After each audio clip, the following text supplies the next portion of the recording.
انبیاء محمد المصطفیٰ وعلی آلہ واصحابہ اولی الصدق والصفاء، اما بعد فاعوذ باللہ السمیع العلیم من الشیطان الرجیم، بسم اللہ الرحمن الرحیم۔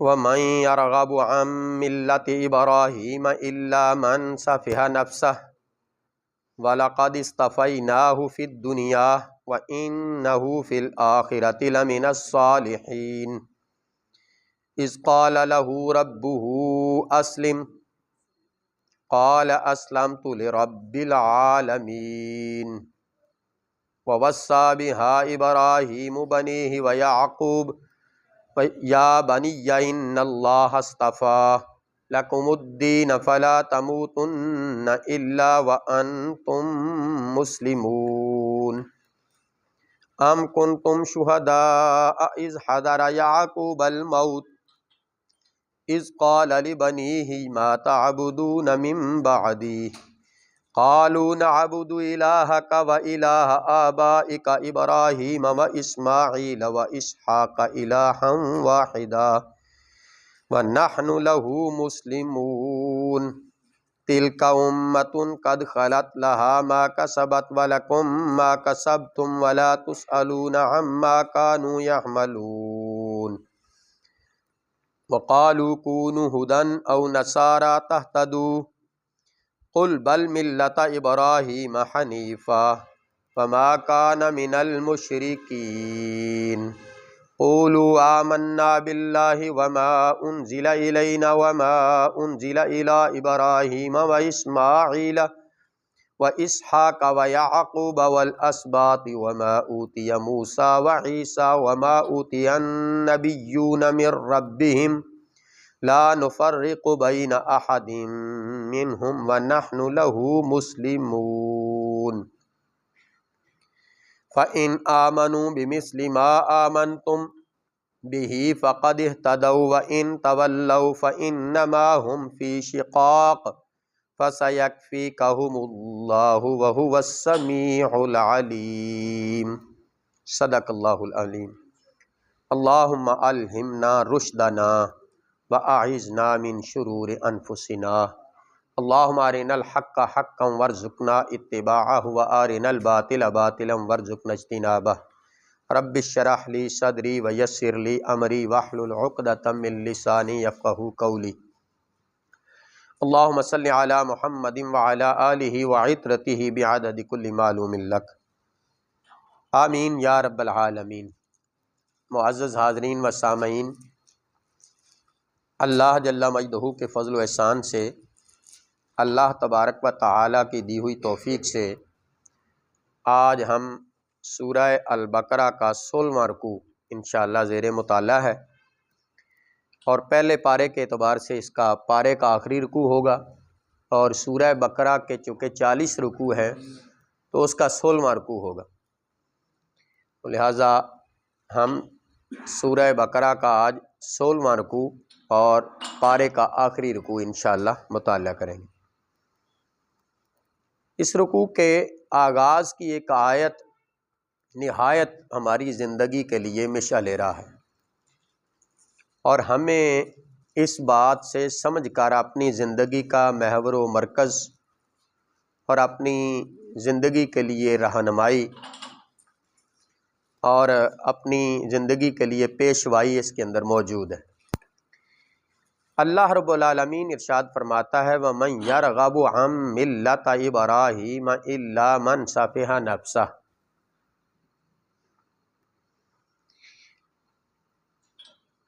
وہ کون ہے جو بے رغبتی اختیار کرے یا منہ پھیرے؟ دو ترجمے ہو سکتے ہیں۔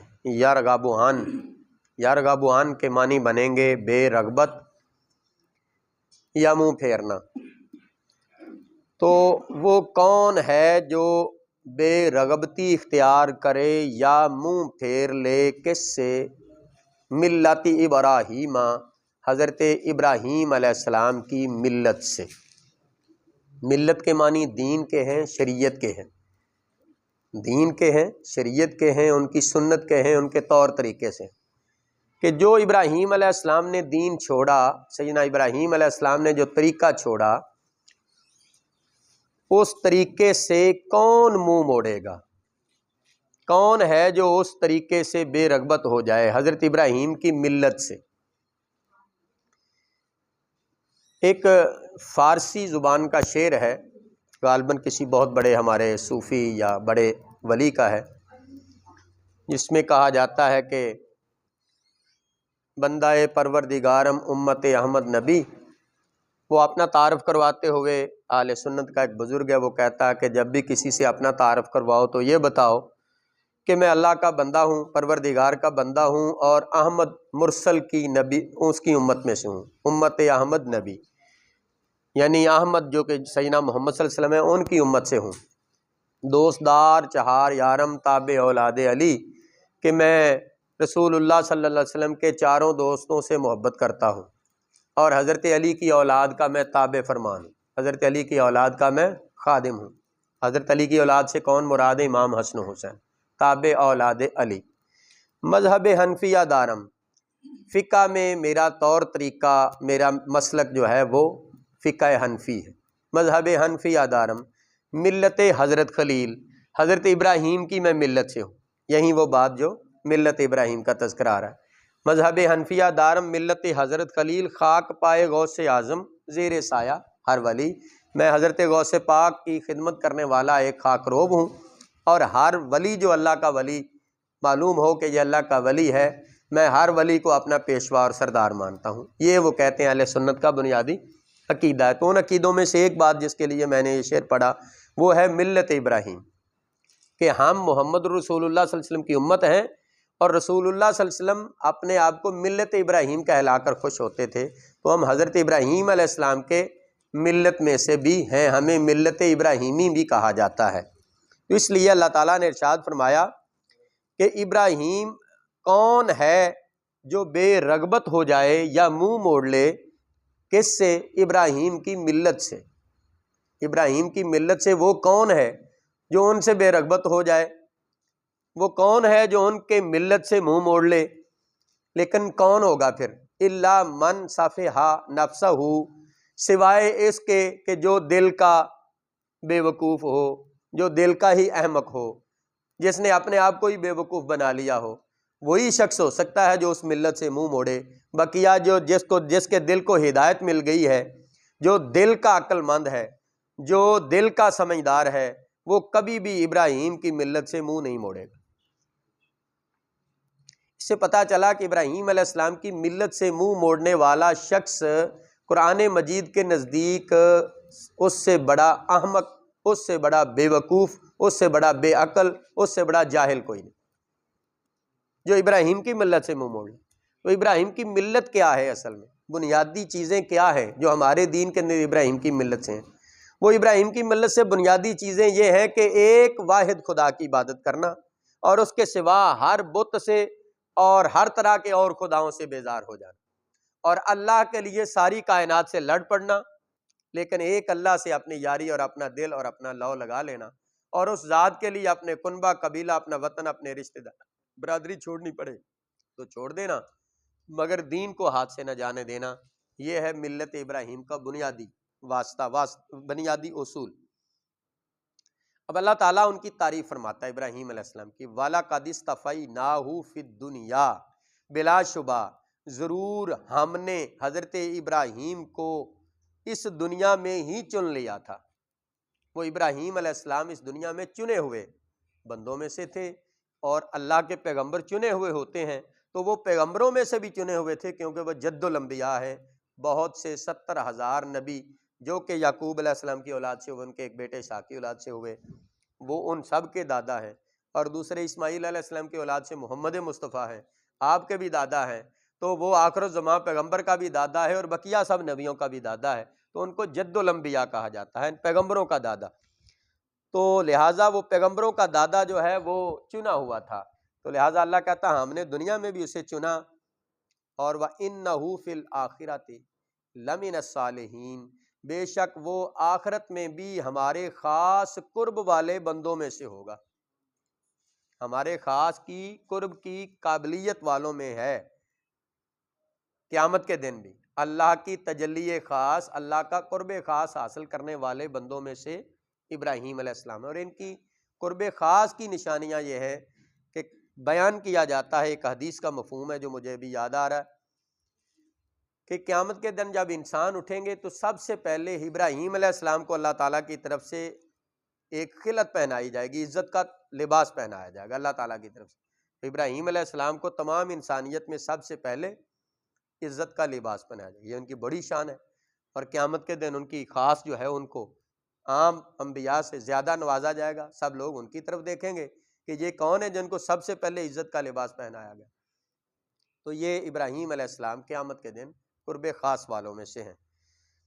اذ قال لہ ربہ اسلم، اب پروردگار فرماتا ہے کہ یہ کیوں اس کو ہم نے جو اعزاز بخشا ہے یہ انہیں کیوں ملا ہے، ان کا خاص وصف کیا تھا جس کی وجہ سے اللہ نے انہیں چنا، اور وہ تمہارے اندر بھی اگر تم پیدا کرو تو اللہ تمہیں اپنے صالحین میں شامل کر لے۔ تو وہ ہے کہ جب اس کو ابراہیم کو اس کے رب نے فرمایا اسلم، سرینڈر ہو جا،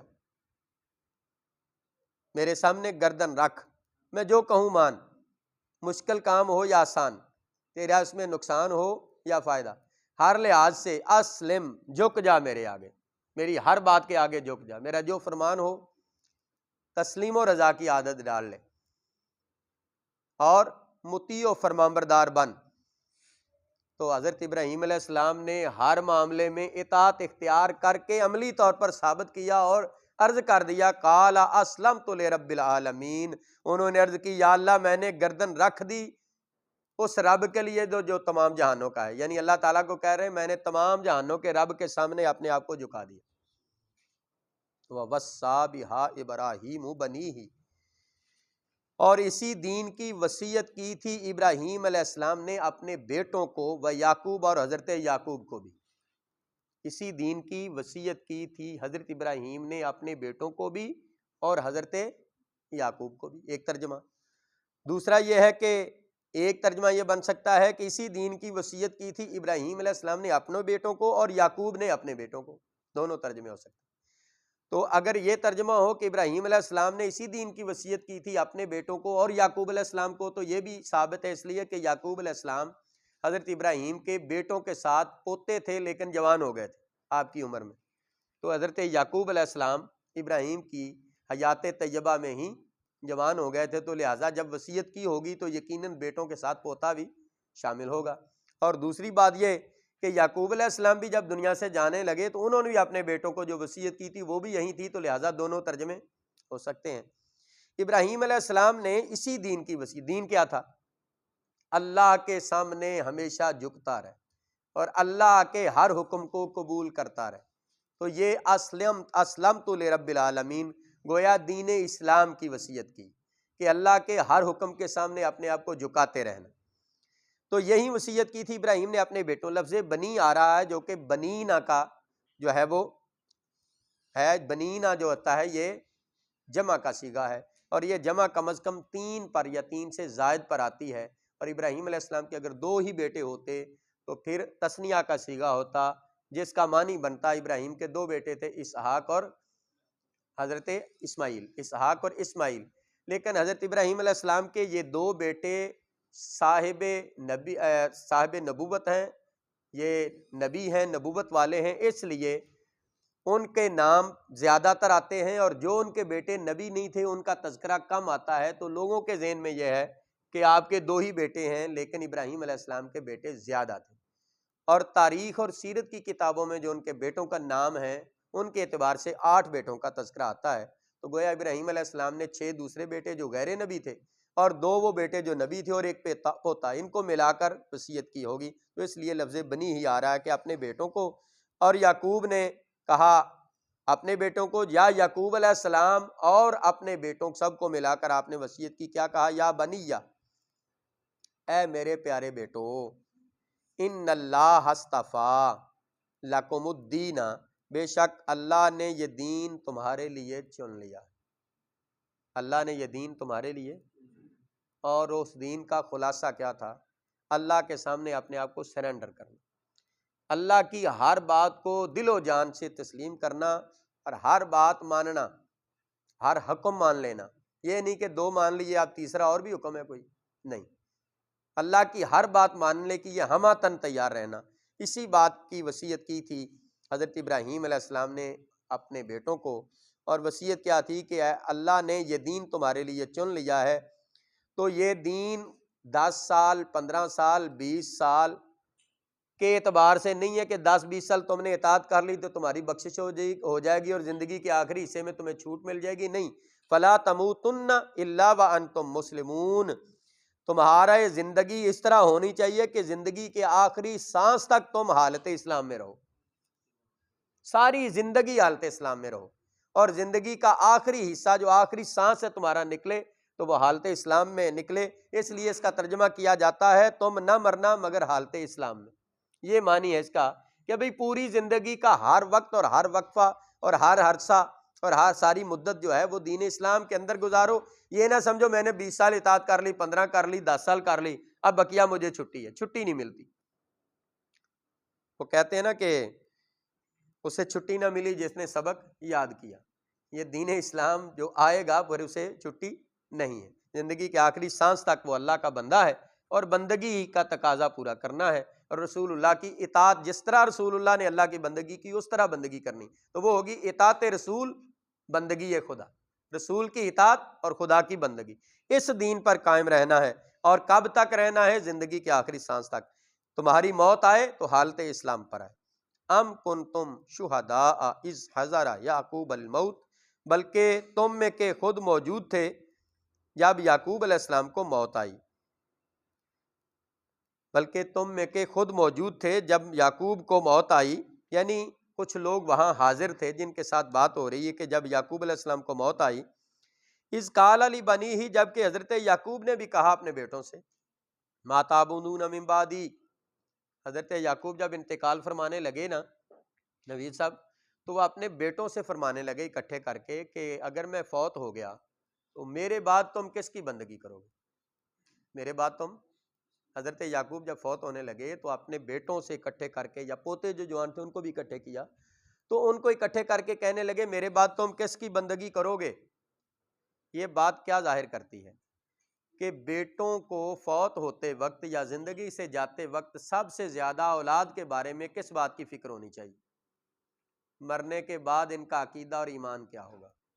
ہمیں فکر ہوتی ہے کہ یہ ان کا مکان کا کیا بنے گا، ان کی شادی کا کیا بنے گا، ان کی رشتہ داریوں، یہ فکریں ہماری مرنے کے وقت ہوتی ہیں، یا زندگی بھی ہو، آدمی بیمار بھی ہو جائے تو یہی فکر ہوتی ہے کہ میرے بچوں کا کیا بنے گا، میرے والدین کا کیا بنے گا، ان کی شادی کہاں ہوگی، ان کے رشتے کہاں سے ملیں گے، مکان کب بنے گا۔ لیکن نبیوں کا طریقہ ہے کہ وہ انتقال کے وقت اگر فکر کرتے ہیں تو بچوں کی اس بات کی کہ یہ کس دین پر عمل کریں گے اور کہیں اپنا دین نہ بدل لیں اور اپنا ایمان نہ بدل لیں۔ تو حضرت یعقوب نے اپنے بیٹوں سے یہی کہا تھا۔ ایک روایت میں ہے کہ جب ان کا بیٹا یوسف علیہ السلام ان سے جدا ہو گیا تو ظاہر ہے بعض کتابوں میں اس کی عرصہ مختلف لکھے ہوئے، لیکن جو زیادہ تر معروف مشہور بات ہے وہ 40 سال کا عرصہ ہے کہ 40 سال ان سے جدا رہے۔ 40 سال کے بعد جب پہلا شخص یعقوب اپنے بیٹے کی جدائی میں، یعقوب علیہ السلام رو رو کر نابینا ہو گئے، اتنے روئے، اتنے غم کیا، اتنا غم کیا، قرآن پاک میں ثابت ہے کہ بھئی ان کے غم کی انتہا تھی، وہ ہوکے بھرتے تھے اور ہوکے بھر بھر کر وہ دنیا سے الگ تھلگ رہنے لگے، اور ان کی اتنا غم بیان کرتے تھے کہ ان کے آس پاس کے لوگ بھی سننے سے تھک گئے، اور آخرکار کہنے لگے انما اشکو بثی وحزنی الی اللہ، میں اپنا غم اللہ کو ہی بیان کر سکتا ہوں، کوئی اور تو میرا غم تقسیم نہیں کر سکتا۔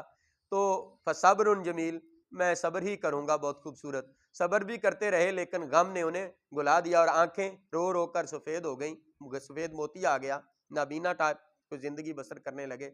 اس کے باوجود جب ان کے پاس خوشخبری لانے والا آدمی آیا کہ حضرت یوسف زندہ ہیں اور وہ مصر میں ہیں، تو یہ اس خوشخبری کے بعد سب سے پہلی فکر جو ان کو ہونی چاہیے تھی وہ یوسف کے بارے میں پوچھتے، ان کی خیریت کہتی ہے، ان کی زندگی کیسی ہے، وہ کیا کر رہے ہیں، کس حالت میں ہیں، اچھے ہیں یا بھلے ہیں، یہ پوچھتے، لیکن نہیں پوچھا۔ جس نے بتایا اس سے سب سے پہلے پوچھا یوسف زندہ ہے؟ اس نے کہا جی۔ فرمایا کس دین پر ہے؟ یہ بتاؤ مجھے کس دین پر ہے؟ اس نے کہا جی وہ اپنے باپ دادا کے دین پر ہے۔ تو پھر خوش ہوئے، کہا اللہ تیرا شکر ہے کہ میرا بیٹا اسی دین پر ہے جس پر میں اور میرا باپ دادا تھے۔ تو اس لیے آپ نے انتقال کے وقت سب کو اکٹھا کیا اور اس بات کی فکر فرمائی، اور فکر کے اندر ارشاد فرمایا کیا میرے بیٹوں، میرے بعد، یہاں بیٹوں سے مراد پوتے بھی ہیں، اے میرے بیٹوں میرے بعد تم کس کی پوجا کرو گے، کس کی بندگی کرو گے، کس کی عبادت کرو گے؟ قالوا نعبد الہک و الہ آبائک، وہ بولے آپ کے بیٹے، آپ کی پوتے، آپ کے گھر والے آپ سے بولے، کہنے لگے ہم بندگی کریں گے کس کی؟ کس کی؟ علی رضا صاحب کیا جواب ہونا چاہیے تھا؟ اللہ کی، لیکن انہوں نے جواب کیا دیا؟ انہوں نے کہا ہم بندگی کریں گے آپ کے الہ کی، آپ کے معبود کی۔ یہ کیا معنی ہوا؟ ہاں جی، کہنا یہ چاہیے تھا کہ ہم عبادت کریں گے، تو آپ بھی اللہ کی کرتے ہیں، ہم بھی اللہ کی کریں گے، لیکن انہوں نے کیا کہا؟ ہم عبادت کریں گے آپ کے معبود کی۔ نہیں، حضرت یعقوب کیا تھے؟ نبی تھے، اور آپ کے بیٹے سارے نبی نہیں تھے، ان میں سے ایک نبی تھا یوسف۔ تو اپنے باپ نبی کو کہنے لگے امتی اپنے نبی کے ذریعے خدا کو مانتا ہے، براہ راست نہیں مانتا، نبی کے بغیر اس کا ایمان نامکمل رہتا ہے۔ تو بیٹوں اور پوتوں میں جو غیر نبی تھے ان میں سے تو ایک نبی تھا، بقیہ زار زار تو ان میں سے ایک نبی ہے، تو زیادہ تر تو وہ ہیں جو غیر نبی ہیں۔ تو اب انہوں نے کہا ہم عبادت کریں گے آپ کے الہ کی، ہاں یعنی جس نے آپ کو نبی بنا کر بھیجا، ہم اسی رب کو، اسی رب کی عبادت کریں گے۔ یہ براہ راست عبادت نہیں بلکہ پیغمبر کے طریقے پر عبادت ہے، تو ہم پیغمبر کے طریقے کے مطابق عبادت کریں گے آپ کے رب کی، یعنی جس طرح آپ اپنے رب کی عبادت کرتے ہیں یا آپ نے اپنے باپ دادا سے جس طرح عبادت کرتے پایا، ہم اسی طرح عبادت کریں گے آپ کے رب کی۔ پھر کہا وَإِلَٰهَ آبَائِكَ، اور ہم عبادت کریں گے آپ کے آباء و اجداد کے رب کی، آپ کے رب کی اور آپ کے آپ کے آباء و اجداد کے رب کی بھی ہم بندگی، یعنی آپ کا بھی رب وہی اور آپ کے آباء و اجداد کا بھی وہی، لہذا ہم اس کی بندگی عبادت کریں گے۔ آگے آیت کے اندر انہوں نے گفتگو کرتے ہوئے ذکر ہی کر دیا کہ آپ کے آباء و اجداد کون ہیں۔ آپ کے آباء و اجداد سے مراد ابراہیم و اسماعیل و اسحاق، ہم عبادت کریں گے ابراہیم کے رب کی، ہم عبادت کریں گے اسماعیل کے رب کی، ہم عبادت کریں گے اسحاق کے رب کی۔ اب بتائیے اسحاق کون ہے؟ ان کا دادا، جو بیٹے بول رہے ہیں ان کا دادا کون ہے؟ یعقوب کا باپ کون ہے؟ اسحاق۔ اور یعقوب کا، ان کا بیٹوں کا ان کا دادا اسحاق ہے، اور پردادا کون ہے؟ ابراہیم۔ لیکن یعقوب علیہ السلام کا دادا ابراہیم ہے اور باپ اسحاق ہے، لیکن اسماعیل ان کا تایا ہے۔ اسماعیل علیہ السلام یعقوب کا تایا ہے، وہ باپ نہیں بنتا، لیکن قرآن مجید کی اصطلاح میں ثابت ہوا کہ تایا کو اور چچا کو بھی بعض اوقات باپ کہہ دیا جاتا ہے۔ تو یہاں انہوں نے کہہ دیا کہ ہم آپ کے آبا، آپ کے باپوں کے رب کی عبادت کریں گے، اور آپ کے باپ وہ کون ہیں؟ ابراہیم، اسماعیل اور اسحاق۔ یہ آیت بتلاتی ہے کہ اگر قرآن مجید میں آ ہی گیا ہے کہ وَإِذْ قَالَ إِبْرَاهِيمُ لِأَبِيهِ آزَرَ، کہ یاد کرو جب ابراہیم نے کہا اپنے باپ آزر سے، تو اس سے مراد بھی چچا ہے، حقیقی باپ آپ کا تارک ہے، آزر نہیں ہے، تو وہاں اس لیے تمییز کے ساتھ کہا گیا۔ تو یہاں بھی اس لیے کہا گیا ہم عبادت کریں گے آپ کے رب کی اور آپ کے آبا کے رب کی۔ تو آپ کے آبا کون ہیں؟ ابراہیم و اسماعیل و اسحاق۔ اب انہوں نے بات واضح کی کہ آپ کے اور آپ کے باپ دادا کے رب کوئی الگ الگ تو نہیں ہے نا، کتنے ہیں رب؟ رب ایک ہی ہے، لیکن انہوں نے آپ کا بھی ذکر کیا، آپ کے باپ دادا کا بھی ذکر کیا، اور ان کے اندر انہوں نے تین ہستیوں کا ذکر کیا باپ کے علاوہ۔ تو انہوں نے ابراہیم، اسحاق اور اسماعیل کا ذکر کیا، تو لہٰذا اس لیے ایک مغالطہ پیدا ہو سکتا تھا کہ ہو سکتا ہے یعقوب کا رب اور ہے ابراہیم کا اور اسماعیل کا اور اسحاق کا اور ہے۔ انہوں نے واضح کر کر کہہ دیا الہ واحدہ، جو کہ ایک ہی معبود ہے، جو کہ ایک خدا کی عبادت کریں گے، جو کہ ابراہیم کا بھی خدا ہے، جو اسماعیل کا بھی خدا ہے، جو اسحاق کا بھی خدا ہے، اور جو ہے یعقوب ابا جی آپ کا بھی رب ہے، ہم اسی کی عبادت کریں گے۔ وَنَحْنُ لَهُ مُسْلِمُونَ، اور ہم سب اسی کی بارگاہ میں اپنے آپ کو جھکاتے رہیں گے، ہم اسی کی بارگاہ میں جھکنے والے ہیں۔ ہم ہمیشہ اور ہر وقت اس کے ہر حکم کو قبول کرتے رہیں گے۔ تلک امۃ قد خلت، اللہ تعالیٰ فرماتا ہے یہ بات تم نے سن لی، یہ گروہ تھا ایک وقت کا، ایک ٹائم تھا جس میں یہ سب تھے، اور یہ جو گروہ تھا، یہ گروہ کو چونکہ عربی زبان میں امت بھی کہا جاتا تو کہا یہ ایک امت ہے جو کہ دنیا سے تشریف لے جا چکی ہے، یہ ایک امت تھی جو دنیا سے تشریف لے جا چکی ہے، لہا ما کسبت، انہوں نے جو اعمال کیے تھے عبادت کے ان کا فائدہ ان کو، وَلَكُمْ مَا كَسَبْتُمْ، اور تم جو کمائی کرو گے اچھی یا بری اس کا فائدہ یا نقصان تمہیں، ان کی کمائی ان کے لیے، تمہاری کمائی، کمائی اس لیے کہا جاتا ہے کہ اچھی کمائی اچھی اور بری کمائی بری، تو وہ تو پیغمبر تھے، ان کے اعمال میں تو برا نہیں، لیکن تم پیغمبر نہیں، اس لیے تمہارے نامہ اعمال میں اگر اچھا یا برا ہوگا تو وہ تمہارے لیے، لیکن پیغمبروں کی کمائی پیغمبروں کے لیے، ان کے کھاتے کی نیکیاں تمہیں نہیں ملیں گی، اور تمہارا معاملہ جو ہے نا وہ تمہیں اپنا جواب خود دینا پڑے گا، تو اس لیے کہا کہ تمہارے لیے ہے تمہاری کمائی، وَلَا تُسْأَلُونَ عَمَّا كَانُوا يَعْمَلُونَ، اور ان کے کام جو انہوں نے کیے تھے، بڑے بڑے کام، بڑے بڑے اعمال جو ابراہیم نے کیے، اسحاق نے کیے، اسماعیل نے کیے، یعقوب نے کیے، ان کے کاموں کے بارے میں تم سے تو نہیں پوچھا جائے گا۔ تو قیامت کے دن کسی داستان سرائی کے لیے کسی سے یہ تو نہیں پوچھا جائے گا کہ بابا فرید پر یعنی کہ شکر کی بارش کس طرح پڑی تھی، یا حضرت خواجہ معین الدین چشتی اجمیری نے 90,000 مسلمان کیسے کیا تھا، اللہ تعالیٰ ہم سے یہ تو نہیں پوچھے گا، اللہ تعالیٰ ہم سے ہمارے اعمال پوچھے گا اور ان سے ان کے اعمال، تو ہم کسی اور کے اعمال کا جواب وہاں نہیں دے سکیں گے، ہمیں اپنا جواب دینا ہے، اس لیے اللہ تعالیٰ یہ ارشاد فرماتا ہے کہ وہ ایک امت تھی جو کہ دنیا سے تشریف لے جا چکی، ان کے لیے ہے جو انہوں نے کمایا اور تمہارے لیے ہے جو تم کماؤ، اور ان کے کاموں کے بارے میں تم سے تو نہیں پرسش ہوگی۔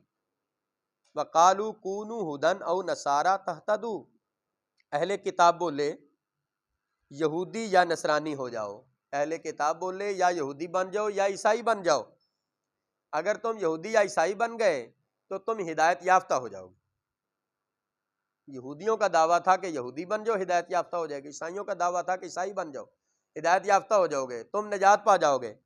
اللہ تعالیٰ کیا فرماتا ہے، نہ تمہیں یہودی بننے کی ضرورت ہے نہ عیسائی، قل بل ملت ابراہیم حنیفہ، اے حبیب تم فرماؤ بلکہ ہم تو ابراہیم کے دین والے ہیں، ہم حضرت ابراہیم کی ملت والے ہیں، ہمیں نہ یہودی بننے کی ضرورت ہے نہ نصرانی عیسائی، بلکہ ہم ابراہیم کی ملت والے ہیں، اور ابراہیم کی ملت کا خلاصہ کیا ہے، حنیفہ، ابراہیم کی ملت کا خلاصہ ہے سب دنیا سے الگ ہو کر ایک اللہ کی عبادت کرنا، سب جہان سے الگ ہو کر، ہر باطل دین سے بیزار ہو کر، ہر باطل دین سے نفرت کر کے ایک خدا کی عبادت میں مصروف ہو جانا، یہ ابراہیم کا طریقہ ہے، ہر باطل سے جدا وہ تھے ابراہیم۔ وما کان من المشرکین، اور ان کی خاص نشانی یہ تھی کہ وہ شرک کرنے والوں میں سے نہیں تھے، ابراہیم علیہ السلام کیا تھے، وہ شرک کرنے والوں میں سے نہیں تھے، ہم بھی شرک کرنے والوں سے کبھی نہیں ہوں گے، اللہ ہمیں اپنی پناہ میں رکھے، اللہ ہماری مدد فرمائے، مرتے دم تک اللہ ہماری دستگیری کرے، ہم مر جائیں، ہم پر موت طاری ہو، ہمیں اللہ اتنی ہمت دے، جسم پر کہتے ہیں وہ جسم کاٹا بھی جائے تو اللہ اتنی ایمان میں پاور دے کہ ہم کسی غیر اللہ کی عبادت نہ کریں، ہم ایک خدا کی عبادت کرتے ہوئے مریں، تو یہ ہماری حالت ہو، تو اس لیے ابراہیم کے دین کی ملت کی خلاصہ بتایا گیا، قولوا آمنا باللہ وما انزل الینا، یوں کہو، تمہارا کہنا کیا ہونا چاہیے، اللہ نے فرمایا ہم ایمان لائے اللہ پر، اور ہم ایمان لائے اس پر جو ہماری طرف اترا، یعنی قرآن مجید، وما انزل الی ابراہیم، اور ہم ایمان لائے اس پر جو اتارا گیا ابراہیم پر، و اسماعیل، اور اس پر بھی ایمان لائے جو اتارا گیا اسماعیل پر، و اسحاق، اور اس پر بھی ایمان لائے جو اتارا گیا اسحاق پر،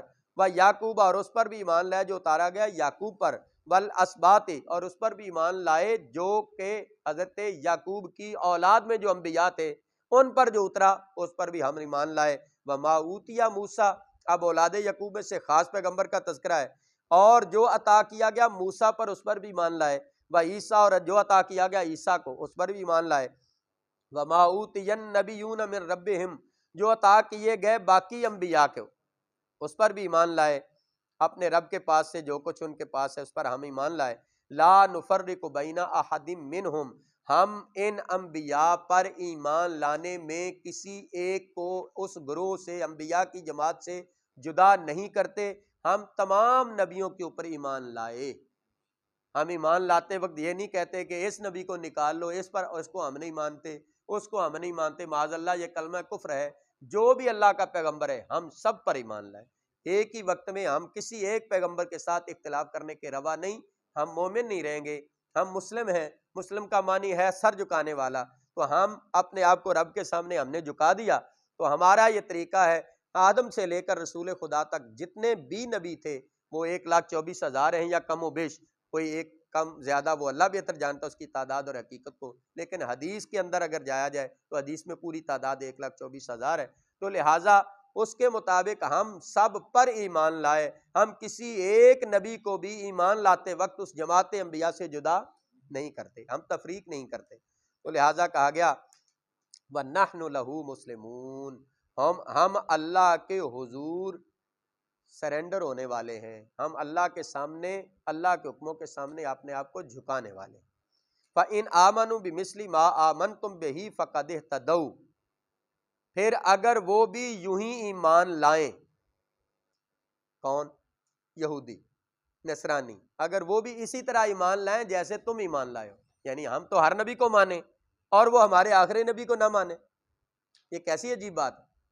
ایک حدیث میں ہے، رسول اکرم صلی اللہ علیہ وسلم کی بارگاہ میں، وہ کتاب الایمان مشکات کے اندر ہے کہ حضور آرام فرما تھے اور آپ کے پاس دو فرشتے آئے اور وہ گفتگو کرنے لگے حضور کے بارے میں کہ آپ کی ذات اور آپ کی فضیلت اور آپ کی جو ہے وہ مرتبے کا تذکرہ کرنے لگے، اور آخر کار انہوں نے رسول اللہ کی بعثت کے بارے میں فرشتوں نے یہ بات کی کہ محمد فرقم بین الناس، اب رسول خدا محمد صلی اللہ علیہ وسلم تشریف لائے ہیں، اب ساری کائنات کے انسانیت کی تمام کا تمام گروہ دو حصوں میں تقسیم ہو جائے گا۔ کتنے حصوں میں؟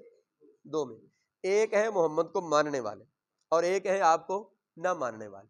نہ ماننے والے سارے ایک گروہ ہیں اور ماننے والے سارے ایک گروہ ہیں۔ اب اللہ کو صرف وہی پسند ہیں جو آپ کو ماننے والے ہیں، جو آپ کو نہیں ماننے والے چاہے جتنے مرضی جو مرضی مان لیں، اب اللہ کو وہ پسند نہیں۔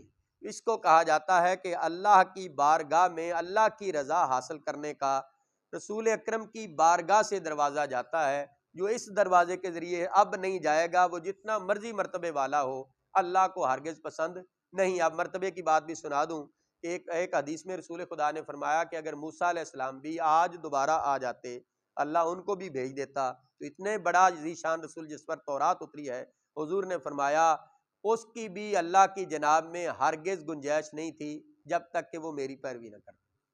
یعنی موسیٰ پیغمبر بھی آتے تو اس کو بھی اللہ نے یہ اجازت نہیں دی تھی کہ وہ میری پیروی کے بغیر یہاں رہتے، تو لہٰذا اگر نبی بھی دوبارہ آئیں جیسے عیسیٰ علیہ السلام آئیں گے تو وہ بھی محمد الرسول اللہ کی پیروی کرتے ہوئے رہیں گے، وہ اپنے آپ کی جدا اپنے کلمہ جاری نہیں کریں گے۔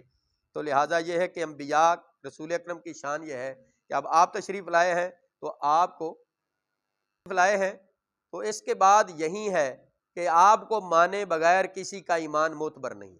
جب آپ کو مان لیا تو آپ کی ذات کیسی ذات ہے کہ جس نے آپ کو مانا ہے وہ ہر نبی کو مانتا ہے، کیسی یعنی سرکار کی جدا گانا شان ہے، آپ کو ماننے والا تو ہر نبی کو مانے، لیکن آپ کے بغیر اگر کسی کو مانتا ہے تو لازماً وہ پک اینڈ چوز کرتا ہے، کسی کو مانتا کسی کو نہیں مانتا۔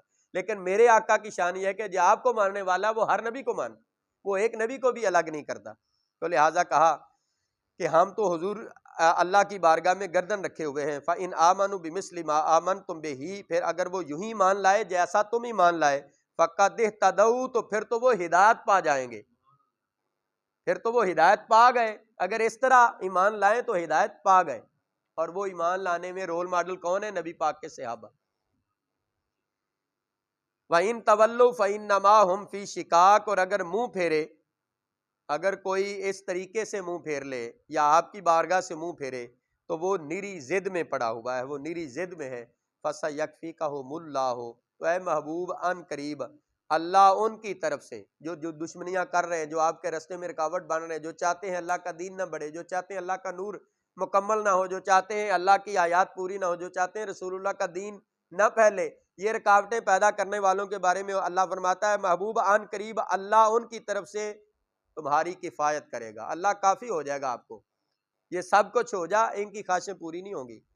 وَهُوَ السَّمِيعُ الْعَلِيمُ، اور وہ ذات ہمیشہ سے سننے والی، ہمیشہ سے جاننے والی۔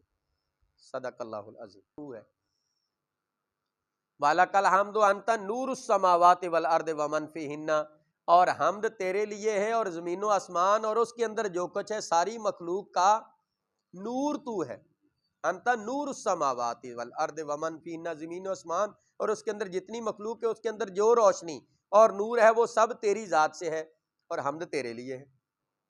انت الحق، تو حق ہے، تو حق کہتے ہیں ثابت ہے، موجود ہے۔ انت الحق وعدک الحق، اور تیرا وعدہ حق ہے، جو تو وعدہ کیا سچ ہے، حق ہے۔ انت الحق ووعدک الحق وقولک حق، اور تیری ہر بات سچ ہے۔ ولقاؤک حق، اور تیری ملاقات برحق ہے، تجھ سے ملاقات ضرور ہونی ہے۔ ولقاؤک حق والنبیون حق، اور تمام انبیاء سچے ہیں، برحق ہیں۔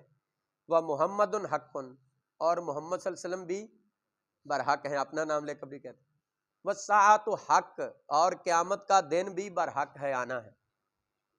آگے ہے اللہم لک اسلمت، اے اللہ میں تیری بارگاہ میں اپنے آپ کو میں نے جھکا دیا۔ بابی کا آمنت، اور میں تجھ پر ایمان لے آیا۔ بابی کا آمنت وعلیک توکلت، اور میں تجھ پر میں نے بھروسہ کیا۔ بابی کا خاصمت، اور میں تیرے لیے ہی لوگوں سے جھگڑتا ہوں۔ وَإِلَيْكَ حَاكَمْتُ، میں نے اپنے فیصلوں میں تجھے اپنا حاکم بنا لیا۔ انت ربنا، تو ہمارا رب ہے۔ وَإِلَيْكَ الْمَصِيرُ، اور ہم نے تیری ہی بارگاہ میں پلٹ کر آنا ہے۔ وَإِلَيْكَ الْمَصِيرُ، لا الہ الا انت، تیرے سوا کوئی عبادت کے لائق نہیں، تیرے سوا کوئی عبادت کے لائق نہیں۔ کتنے مشہور الفاظ اور معروف کلمات ہیں کہ جس میں نبی کریم علیہ الصلوۃ والسلام یہ الفاظ بولتے ہیں۔ اس میں ایک درمیان میں کچھ جملے رہ گئے ہیں، وہ بولتے ہوئے کہیں ذہن سے اوجل ہوئے ہیں۔ الیک حاکمت انت ربنا والیک المصیر،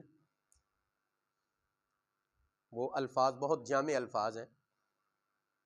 تو اس میں بھی یہ طریقہ کار اللہ تعالیٰ کے ساتھ بات کرنے کے، نبی پاک تہجد کے وقت اکیلے ہیں، آسمان کی جانب منہ ہے، اللہ سے بات کر رہے ہیں اور اللہ کی تعریف اس طرح کر رہے ہیں۔ تو یہ ہے اللہ تعالیٰ کے ساتھ بات کر۔ دیکھیں آپ زیادہ سے زیادہ نبی پاک نے اللہ تعالیٰ کے ساتھ بصیغہ واحد کہا، انت ربنا، تو ہمارا رب ہے۔ جمع کا صیغہ استعمال کم کیا۔ پھر کہا انت قیوم السماء، تو قیم ہے زمین آسمان کا، اس میں بھی انت تو کا ہے، جمع نہیں ہے۔ تو زیادہ سے زیادہ واحد کے صیغے استعمال کیے، ورنہ حضور جتنی تعظیم نبی پاک اللہ کی کرتے کائنات میں کوئی اور کر سکتے؟ تو حضور بھی اللہ سے بات کرتے ہوئے اس لیے واحد کے صیغے استعمال کیے کہ کہیں امت گمراہ نہ ہو پیغمبر کے الفاظ سے، تعظیم کے الفاظ سے بھی امت گمراہ ہو سکتی ہے۔ کہ ہو سکتا ہے بعد میں لوگ کہیں کہ دیکھیں جی خدا زیادہ تھے تو حضور زیادہ الفاظ بول رہے تھے۔ تو آپ زیادہ سے زیادہ واحد کے صیغے استعمال کرتے تھے تاکہ امت کہیں غلط فہمی میں مبتلا نہ ہو جائے۔ قرآن مجید میں جمع کے صیغے کہیں کہیں استعمال ہوئے ہیں، وہ خالق نے خود استعمال کیے، ترجمہ کرتے ہوئے پھر بھی ترجمہ کر دیتے ہیں تاکہ کسی کو پریشانی لاحق نہ ہو۔ صبغۃ اللہ، رنگ اللہ ہی کا ہے۔ رنگ کس کا ہے؟ یہ رنگ سے مراد کیا ہے؟ کہ جو رنگ چڑھتا ہے دین لانے کے بعد وہ رنگ کس کا ہے؟ اللہ کا۔ وَمَنْ أَحْسَنُ مِنَ اللَّهِ صِبْغًا، اور اللہ تعالیٰ سے بہتر کس کا رنگ ہو سکتا ہے؟ جسے اللہ رنگ چڑھائے دین و ایمان کا، اس سے بہتر پھر رنگ کس کا ہو سکتا ہے؟ وَنَحْنُ لَهُ عَابِدُونَ، اور ہم سب اسی کی عبادت کرنے والے ہیں۔ اللہ کی عبادت میں جب ہم رنگے گئے تو اس سے بہتر رنگ کسی اور کا نہیں۔ قُلْ أَتُحَاجُّونَنَا فِي اللَّهِ وَهُوَ رَبُّنَا وَرَبُّكُمْ، اے حبیب تم فرماؤ کہ اللہ کے بارے میں جھگڑتے ہو، اللہ تعالیٰ کی ذات کے بارے میں مجھ سے پوچھتے ہو، حالانکہ وہ ہمارا مالک ہے اور وہی تمہارا مالک ہے۔ ہمارا رب بھی اللہ ہے، تمہارا رب بھی اللہ ہے۔ وَلَنَا أَعْمَالُنَا وَلَكُمْ أَعْمَالُكُمْ، اور ہم جو اعمال کریں وہ ہیں ہمارے لیے، جو ہم اعمال کر رہے ہیں قیامت کے دن اس کا فائدہ ہمیں، وَلَكُمْ أَعْمَالُكُمْ، اور جو تم اعمال کر رہے ہو اس کا فائدہ یا نقصان ہے تمہارے لیے قیامت کے دن، وَنَحْنُ لَهُ مُخْلِصُونَ، اور ہم تو نرے اس اللہ کے مخلص بندے ہیں، خالص اسی کے ہیں ہم، اللہ کے سوا ہم کسی کے نہیں ہیں، خالص ہم اسی کے ہیں، نرے اسی کے ہو گئے ہیں ہم، ہمارے اندر کسی اور کی ملکیت نہیں، ہم ایک وحدہ لا شریک کے بندے ہیں۔ ام تقولون انا ابراہیم و اسماعیل و اسحاق و یعقوب والاسباط، بلکہ تم یوں کہتے ہو کہ ابراہیم علیہ السلام، اسماعیل علیہ السلام، اسحاق علیہ السلام اور یعقوب علیہ السلام والاسباط اور ان کے بیٹے، کانو ہدن او نصارا، تم کہتے ہو کہ یہ ساری ہستیاں کون، ابراہیم، اسماعیل، اسحاق، یعقوب اور اولاد یعقوب، یہ یہودی تھے یا عیسائی تھے؟ کل انتم عالم ام اللہ، اے حبیب تم فرماؤ کیا تم زیادہ جانتے ہو یا اللہ زیادہ جانتا ہے؟ اللہ ہمیں بتا رہا ہے کہ اس طرح نہیں تھا جس طرح تم سمجھتے ہو، تمہیں زیادہ علم ہے کہ اللہ کو۔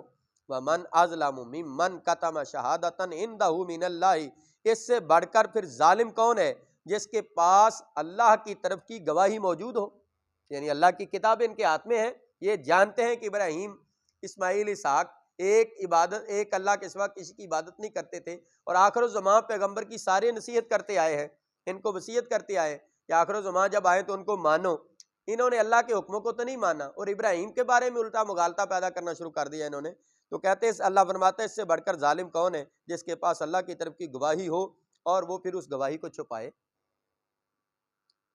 وَمَا اللَّهُ بِغَافِلٍ عَمَّا تَعْمَلُونَ، اور خدا کو تمہارے کرتوت، اللہ تعالیٰ تمہارے کرتوتوں سے بے خبر نہیں، تم جو کچھ کر رہے ہو نا یہ نہ سمجھو کہ اللہ جانتا نہیں۔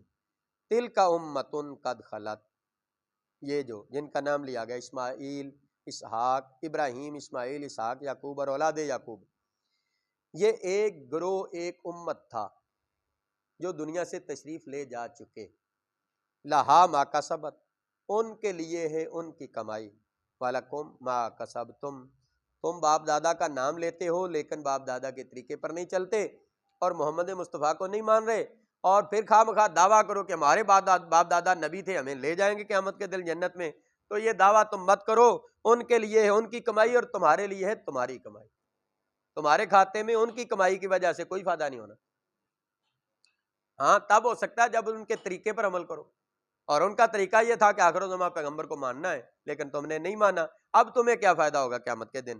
یہ محض اس بات سے تم کہہ سکو کیا قیامت کے دن اللہ کے جناب میں کہ ہم ابراہیم کی اولاد ہیں یا ہم اسماعیل کی اولاد ہیں، تو اس بات کہنے سے ابراہیم و اسماعیل تمہیں چھڑائیں گے تو نہیں، کیونکہ تم کفر لے کر مرے ہو، تو جو آدمی کفر لے کر مر جائے یا شرک لے کر مرے اس کی کوئی نبی قیامت کے دن شفاعت نہیں کرے گا، تو لہٰذا تمہارے لیے ہے تمہاری کمائی، وَلَا تُسْأَلُونَ عَمَّا كَانُوا يَعْمَلُونَ، تو ان کے کاموں کی، ان کے اعمال کے بارے میں تو تم سے تو نہیں پوچھا جائے گا کہ انہوں نے کیا کیا کیا تھا، ان کی کارکردگی تمہیں تو نہیں پوچھی جائے گی۔ سَيَقُولُ السُّفَهَاءُ مِنَ النَّاسِ مَا وَلَّاهُمْ عَنْ قِبْلَتِهِمُ الَّتِي كَانُوا عَلَيْهَا، اب یہ واقعہ ذکر آ رہا ہے کہ جب مدینے کے اندر بیت المقدس کی جگہ تبدیل کر کے دوبارہ بیت اللہ کی طرف منہ کیا گیا، تو ان ایام میں وہ لوگ جو یہودی تھے وہ نبی پاک کے صحابہ کو کیا کہتے تھے؟ اب وہ لوگ کہیں گے، کون کہیں گے؟ سَيَقُولُ السُّفَهَاءُ مِنَ النَّاسِ مَا وَلَّاهُمْ عَنْ قِبْلَتِهِمُ الَّتِي كَانُوا عَلَيْهَا، بے وقوف لوگ کہیں گے، جو بے عقلے ہیں، بے سمجھے ہیں، وہ کیا کہیں گے؟ کس نے پھیر دیا ہے مسلمانوں کو ان کے اس قبلہ سے جس پر یہ تھے؟ یہ یہودی کہیں گے بھئی یہ بیت المقدس کی طرف منہ کر کے نماز پڑھتے تھے، اب ان کو کس نے پھیر دیا؟ اگر ان کا رب ایک ہوتا تو کبھی ادھر کو کبھی ادھر کو منہ نہ کرتے، یہ کیا طریقہ ہے جی؟ پہلے ادھر کو منہ اب ادھر کو منہ، تو ان کو کس نے پھیرا ہے جی ادھر سے؟ اب کون کہیں گے؟ جو کہیں گے ان کو اللہ تعالیٰ نے بے وقوف کہا، وہ بے عقلے بے سمجھے یہ کہیں گے کہ مسلمانوں کو ان کے اس قبلہ سے جس پر وہ پہلے سے تھے کس نے پھیرا ہے؟ اب اللہ تعالیٰ اپنے محبوب سے کیا کہتا ہے؟ کہہ دو قُل لِلَّهِ الْمَشْرِقُ وَالْمَغْرِبُ، تم فرماؤ سب مشرق اور سب مغرب اللہ ہی کا تو ہے، اللہ چاہے تو ہمیں مشرق کو منہ کرنے کا آرڈر دے، وہ چاہے تو ہمیں مغرب کو منہ کرنے کا آرڈر دے، جب اس کا مشرق و مغرب سب اللہ کا ہے، وہ اللہ نے ہمیں پہلے حکم دیا تھا ادھر منہ کرنے کا، وہ حکم دیا ادھر منہ کرنے کا، ہم تو اللہ کی اطاعت کر رہے ہیں۔ یہدی من یشاء، وہ جسے چاہے سیدھے راستے پر چلائے، الی صراط مستقیم، جو کہ بہت سیدھا راستہ ہے۔ وَكَذَلِكَ جَعَلْنَاكُمْ أُمَّةً وَسَطًا، بات یوں ہی ہے کہ اے حبیب ہم نے تمہیں بنایا تمام امتوں سے افضل امت، آپ کی امت کو تمام امتوں سے افضل بنایا۔ لِتَكُونُوا شُهَدَاءَ عَلَى النَّاسِ، تاکہ یہ رسول ہو جائیں تمہارے اوپر گواہ، تاکہ تم لوگوں پر ہو جاؤ گواہ، تاکہ تم لوگوں پر ہو جاؤ گواہ۔ وَيَكُونَ الرَّسُولُ عَلَيْكُمْ شَهِيدًا، اور یہ رسول ہو جائے تم پر گواہ، رسول تمہارے تک دین پہنچا کر تمہارے اوپر گواہ بن جائے کہ میں نے ان تک دین پہنچا دیا، اور یہ لوگ لوگوں تک دین پہنچا کر یہ گواہ ہو جائیں ان پر، دوسرے لوگوں پر، کہ ہم نے دین وہاں پہنچا دیا۔ اور رسول اکرم نے حجۃ الوداع یعنی آخری حج کے موقع پر یہی بات صحابہ سے پوچھی، تمام لوگ آپ کے پاس سامنے حاضر تھے۔ بعض سیرت کی کتابوں میں ہے کہ بھئی صحابہ کی تعداد بھی تقریباً اتنی تھی جتنی اللہ کے نبیوں کی تعداد ہے۔ اللہ کے نبی 1,24,000 ہے، تو اس دن صحابہ بھی 1,24,000 حضور کی بارگاہ میں آپ کے ساتھ حج کر رہے تھے، یعنی اللہ نے اتنی ہی تعداد میں، جتنے انبیاء تھے اتنی تعداد میں اللہ نے حضور کو اپنے صحابہ عطا فرمائے، تو وہ سارے کے سارے حج پر تھے۔ 1,24,000 صحابی حج پر تھے، تو ان کے سامنے حضور خطبہ ارشاد فرما رہے تھے۔ حضور نے سب سے پوچھا کہ الا هل بلغت الرسالۃ، کیا میں نے رسالت تم تک، الا هل بلغت الرسالۃ، کیا میں نے آپ تک رسالت پہنچا دی، الا هل بلغت الرسالۃ، کیا میں نے رسالت اللہ کی طرف سے پیغام تم تک پہنچا دیا؟ تو جواب دینے والوں نے کہا کہ بلا شبہ آپ نے رسالت ہم تک پہنچا دی، بلا شبہ آپ نے رسالت ہم تک پہنچا دی۔ انہوں نے کہا کہ آپ نے قالوا نشہد انک قد بلغت الرسالۃ، وہ سارے کے سارے بولے کہ ہم گواہی دیتے ہیں کہ آپ نے رسالت ہم تک پہنچا دی۔ ونصحت الامۃ، اور امت کی خیر خواہی کی کوئی کسر نہ چھوڑی۔ وکشفت الامۃ، اور امت کے اوپر سے اندھیرے چھٹ گئے۔ تو اس کے بعد حضور نے کیا کہا؟ اچانک حضور نے آسمان کی جانب نظر اٹھائی، گویا اللہ تعالیٰ سے بات کرنے لگے، اور اللہ تعالیٰ سے اس طرح بات کر کے کہا اللہم شہد، اللہم شہد، اللہم شہد، اللہم شہد، یا اللہ تو گواہ رہنا، یا اللہ تو گواہ رہنا، یا اللہ تو گواہ رہنا، 3 مرتبہ کہا کہ یا اللہ تو گواہ ہو جا، میں نے پیغام تیرا ان تک پہنچا دیا، یہ خود گواہی دے رہے ہیں۔ پھر ان کو کہا کہ جو دین تم نے مجھ سے لیا ہے اس کو آگے ان تک پہنچا دو جو یہاں موجود نہیں۔ تو یہی وہ آیت ہے جس میں اللہ تعالیٰ نے کہا تم گواہ ہو جاؤ، تم لوگوں پر گواہ ہو جاؤ، اور یہ رسول تمہارے اوپر گواہ ہو جائے، یعنی رسول تم تک دین پہنچا کے تمہارے بارے میں اللہ کی بارگاہ میں گواہی دے، اور تم لوگوں تک دین پہنچا کر قیامت کے دن یہ گواہی دو کہ ہم نے اللہ وہ دین جو رسول پاک کے ذریعے ہم تک پہنچا ہم نے بھی آگے پہنچا دی۔ آج یہ جو رمضان المبارک کے اندر جو محنت، جو کوشش، جو خرچ، جو وقت دیا جا رہا ہے، اس کی آخری کوشش یہی ہے کہ اللہ کے دین کا ترجمہ اور خلاصہ کم از کم آپ لوگوں تک پہنچایا جائے، اور جب آپ سمجھ جائیں تو اس کو آپ خود اللہ کی بندگی کریں اور آگے لوگوں تک پہنچا دیں۔ یہی رسول پاک صلی اللہ علیہ وسلم کے دین کی ایک شمع جلائی جا رہی تاکہ اس کے ذریعے اللہ کا دین لوگوں تک ٹرانسفر ہو جائے، اور جب آپ دین سمجھ جائیں تو انشاءاللہ العزیز خود بھی دین پر عمل کریں، میں بھی کروں، اور آپ اس کو پھر آگے پہنچانے کا ذمہ دار بنائیں، اور آپ اپنی اولاد کو اس پر لگائیں، اپنے دوستوں کو لگائیں۔ یہی وہ کام ہے جو رسول اکرم نے اپنے امتیوں کو ٹرانسفر کیا، انہوں نے آگے، انہوں نے آگے، انہوں نے آگے، نسلاً در نسلاً بعدن نسلاً ہم تک پہنچا، اور ہم نے یہ دین آگے پہنچانا ہے۔ تو اس لیے یہ ہوا، اللہ تعالیٰ نے ارشاد فرمایا کہ بات یوں ہی ہے کہ ہم نے حبیب تمہیں کیا ہے سب امتوں میں افضل امت، تاکہ تم لوگوں پر گواہ ہو جاؤ اور یہ رسول تمہارے نگہبانو گواہ بن جائیں۔ وَمَا جَعَلْنَا الْقِبْلَةَ الَّتِي كُنْتَ عَلَيْهَا إِلَّا لِنَعْلَمَ مَنْ يَتَّبِعُ الرَّسُولَ مِمَّنْ يَنْقَلِبُ عَلَىٰ عَقِبَيْهِ۔ یہ کعبہ تبدیل کرنے کا اہم نقطہ بیان ہو رہا ہے۔ کعبے کو کیوں تبدیل کیا گیا؟ بنیادی بات بتائی جا رہی۔ ہم نے، اللہ فرماتا ہے ہم نے، اے حبیب ہم نے تم جس قبلہ پر پہلے تھے ہم نے اسے اس لیے مقرر کیا تھا۔ اب آدمی سوچتا ہے نا کہ یار اگر قبلہ یہیں بننا تھا، اللہ کو بھی معلوم تھا، اس کے رسول کو بھی قبلہ یہیں بننا تھا کعبے والا، تو پھر کچھ مہینوں کے لیے وہاں کی طرف منہ کر کے عبادت کرنے کی کیا ضرورت تھی؟ سمجھ میں آتی ہے نا بات؟ جیسے یہودیوں نے اعتراض کیے، تو اس اعتراض کا جواب اللہ تعالیٰ نے دیا کہ اے حبیب، اے محبوب، تم جس قبلہ پر پہلے تھے ہم نے وہ اس لیے مقرر کیا تھا کہ تاکہ ہم کبھی ادھر کا حکم دیں اور دوبارہ ادھر کا حکم دیں، یہ دونوں حکم دینے کے بعد ہم ظاہر کر دیں ان بندوں کو جو اے محبوب تمہاری اتباع کرنے والے ہیں۔ تیری پیروی کون کرتا ہے؟ یا کوئی پیچھے پوچھنا شروع کرتا ہے یہ کیا ہوا جی، آج تو انہوں نے ادھر حکم دیا، صبح ادھر حکم کر دیا، تو یہ مطلب ہے کہ تمہارے پیچھے پیچھے چلتے ہیں یا اپنی منمانی کرتے ہیں؟ ہم نے بندوں کے اوپر ازمائش لی ہے اور اس ازمائش میں وہی پورے اتریں گے اے محبوب جو آپ کی پیروی کریں گے۔ آپ کا ادھر کو منہ ہو یہ ادھر کو کر لیں، آپ ادھر منہ کریں یہ ادھر کو کر لیں، اصل قبلے کی اہمیت نہیں، اصل آپ کی اتباع کی اہمیت ہے۔ آپ کی پیروی کریں، آپ ادھر کو منہ کریں تو ان کو ادھر کرنا چاہیے، آپ ادھر کو منہ کریں تو ان کو ادھر کرنا چاہیے۔ تو ہم نے اس لیے مقرر کیا کہ دیکھیں کون ہے جو رسول کی پیروی کرتا ہے، ممن ینقلب علی عقبیہ، اور پھر یہ بھی ہم دیکھیں کہ کون الٹے پاؤں پھر جاتا ہے، کون رسول کی اتباع سے انکار کرتا ہے اور کون رسول کے پیچھے آنکھیں بند کر کے ان کے پیچھے جیسے چاہیں ویسے کرتا ہے۔ وَإِن كَانَتْ لَكَبِيرَةً، اور یہ کام کرنا رسول کی اس طرح اتباع کرنا، آنکھیں بند کر کے جو چاہیں جس طرح چاہیں کریں ان کے پیچھے اسی طرح کرنا، اور بغیر پوچھے بغیر حکمت پوچھے کہ کیا حکمت ہے، کچھ بھی حکمت نہ پوچھے، بس جو آپ کر رہے ہیں ان کے پیچھے پیچھے کرنا، یہ بہت بھاری کام ہے، یعنی بہت مشکل کام ہے۔ مگر کن لوگوں کے لیے مشکل نہیں ہے؟ الا علی الذین ھدی اللہ، بس انہی کے لیے مشکل نہیں ہے جن کو اللہ نے ہدایت دے رکھی۔ یہ ہدایت والے کون تھے؟ صحابہ۔ ظاہر ازمائش انہی پر آئی تھی، اور جو حضور کے پیچھے ہی الٹے پاؤں پھر گئے دوران نماز، اس سے بڑے ہدایت والے کون تھے؟ اور آج بعد کے جو شیعہ گروپ کہیں کہ صحابہ ہدایت پر نہیں تھے تو قرآن مجید کے مطابق وہ گمراہ ہے۔ قرآن تو ان کو کہتا ہے وہ ہدایت والا گروہ ہے، اور اس لیے ہدایت والا ہے کہ وہ تو میرے رسول کے پیچھے پیچھے چلتے ہیں۔ جیسے محبوب جدھر کو منہ کرتے ہیں وہ ادھر ہی منہ کر لیتے ہیں۔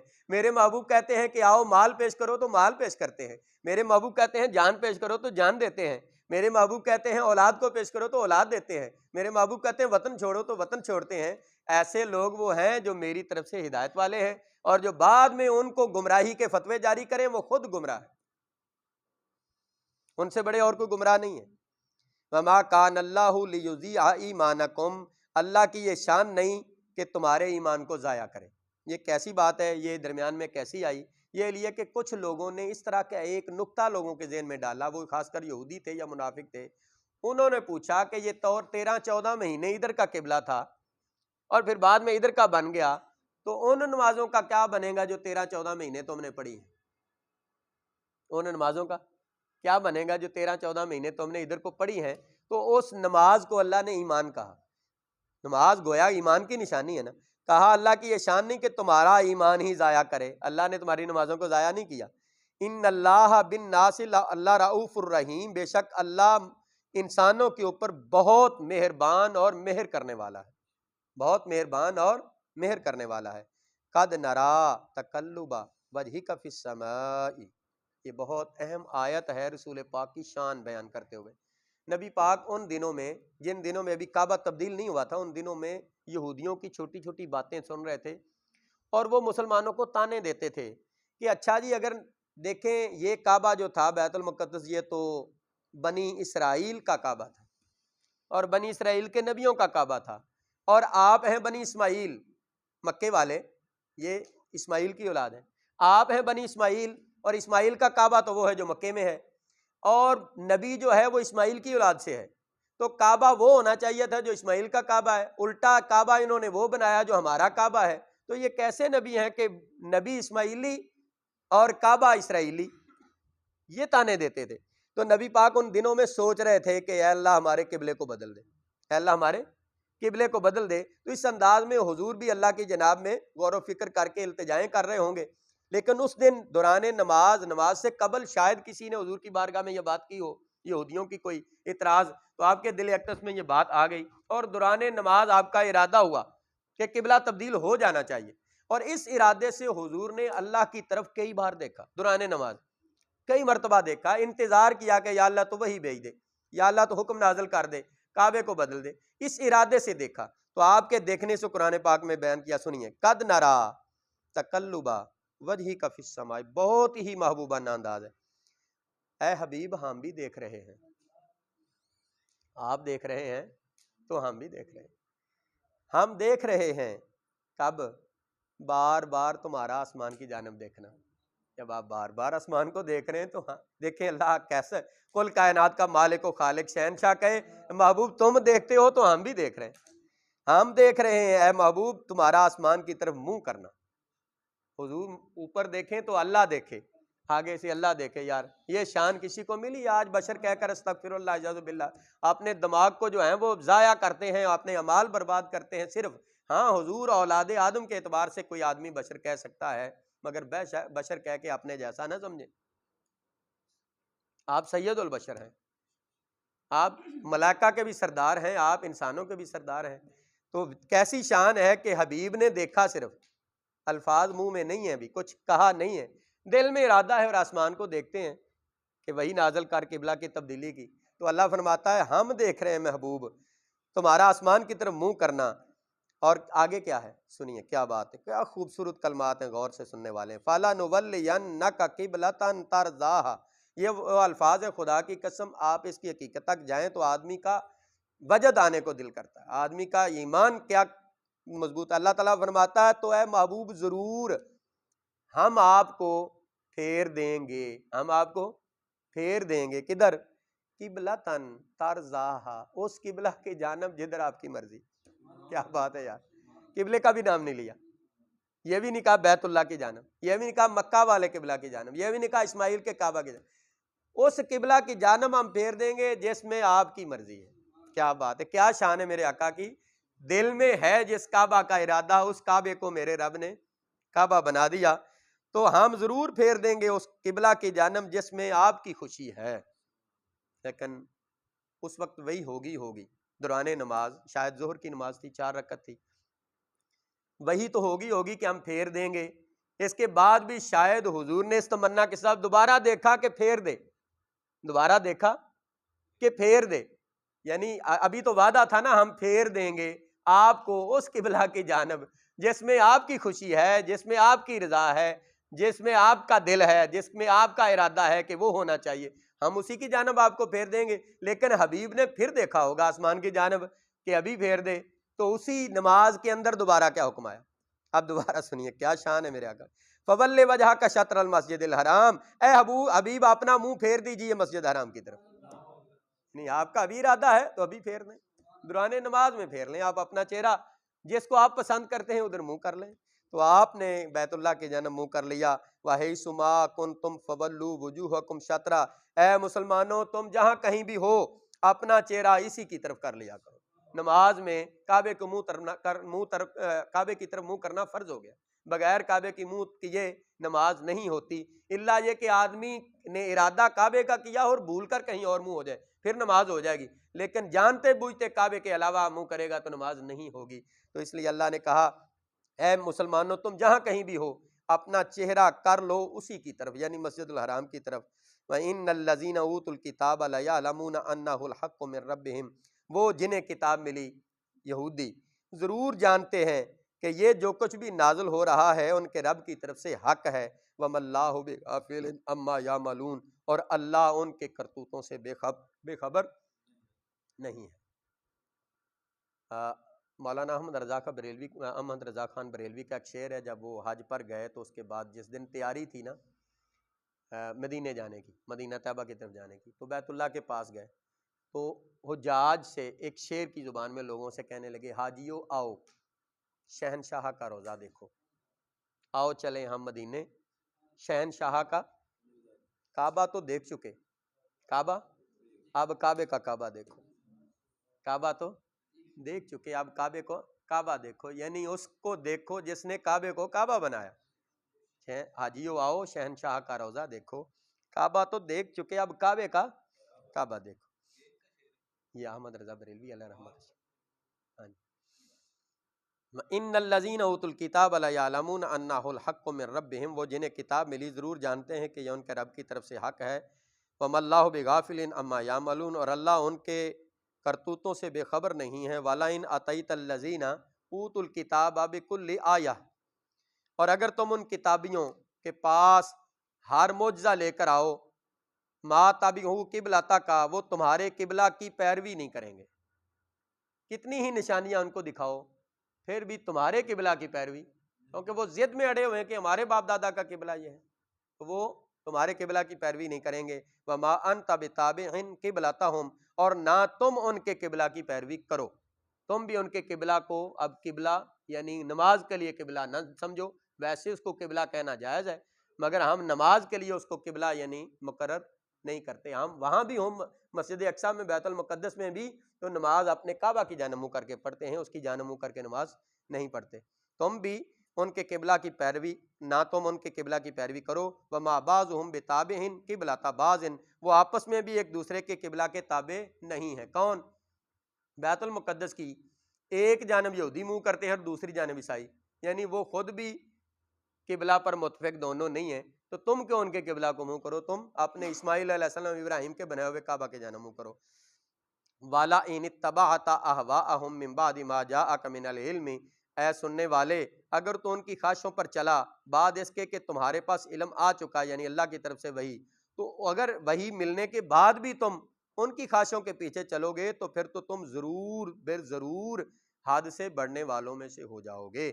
الذین آتیناہم الکتاب یعرفونہ کما یعرفون ابناءہم، جنہیں ہم نے کتاب عطا کی یعنی اہل کتاب یہودی، وہ اس نبی کو یعنی رسول اکرم کو ان کو بحیثیت نبی اتنا جانتے پہچانتے ہیں جیسے کوئی انسان اپنے بیٹوں کے پہچاننے میں اسے کوئی شبہ نہیں، اپنے بیٹوں کو پہچانتا ہے، یہ اس طرح پہچانتے ہیں کہ یہ اللہ کے نبی ہیں لیکن مانتے نہیں ہیں۔ پتہ لگا وَإِنَّ فَرِيقًا مِّنْهُمْ لَيَكْتُمُونَ الْحَقَّ وَهُمْ يَعْلَمُونَ، بے شک ان میں ایک گروہ جان بوجھ کر حق کو چھپاتے ہیں، جانتے ہیں یہ اللہ کے نبی ہیں لیکن اس لیے ضد میں نہیں مانتے کہ ہمارے باجداد میں نہیں آئے، یہ ان کا نبی ہوگا ہمارا نہیں ہے، ہم نہیں مانیں گے ہمارے میں پیدا نہیں ہوئے، تو یہ ضد ہے جس کی وجہ سے نہیں مانتے۔ الحق من ربک، اے سننے والے یہ حق ہے تمہارے رب کی طرف سے، فلا تکونن من الممترین، تو آپ خبردار تو شک نہ کرنا اور تم شک کرنے والوں میں سے نہ ہو جانا۔ صدق اللہ العظیم۔ انشاءاللہ اس سے آگے پھر بیان کیا جائے۔ جی